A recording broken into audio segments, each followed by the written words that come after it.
भारत ने अपनी आजादी तो 15 अगस्त 1947 को प्राप्त कर ली थी, लेकिन स्वतंत्रता संग्राम में भाग लेने वाले सभी लोगों के लिए 26 जनवरी का दिन 15 अगस्त की तरह ही महत्वपूर्ण था। आइए जानते हैं इसकी क्या वजह थी। 1929 में लाहौर में जवाहरलाल नेहरू कांग्रेस के अध्यक्ष बने।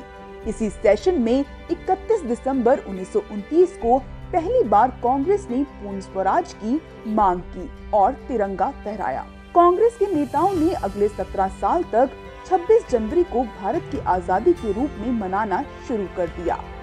आजादी के बाद उन्हीं नेताओं ने भारत के संविधान को बनाने में एक और अहम भूमिका निभाई और उन्हें दुनिया का सबसे बेहतरीन संविधान बनाने में 2 साल 11 महीने और 18 दिन लग गए। और जब 26 नवंबर 1949 को हमारा संविधान बनकर तैयार हुआ तो हमारे नेताओं ने 2 महीने इंतजार करना उचित समझा, क्योंकि 26 जनवरी का उनके लिए और भारतीयों के लिए विशेष महत्व था। अपने गवर्नर जनरल के रूप में आखिरी भाषण में चक्रवर्ती राजागोपालाचारी ने बताया कि देश को क्यों जवाहरलाल नेहरू और सरदार पटेल की जरूरत है। तो वहीं राष्ट्रपति के रूप में अपने पहले भाषण में डॉक्टर राजेंद्र प्रसाद ने जो कहा वो आज भी उतना ही प्रासंगिक है। डॉक्टर राजेंद्र प्रसाद ने कहा, हमारा संविधान एक ऐसा लोकतांत्रिक साधन है जो नागरिकों की अमूल्य व्यक्तिगत स्वतंत्रता सुनिश्चित करने का प्रयास करता है।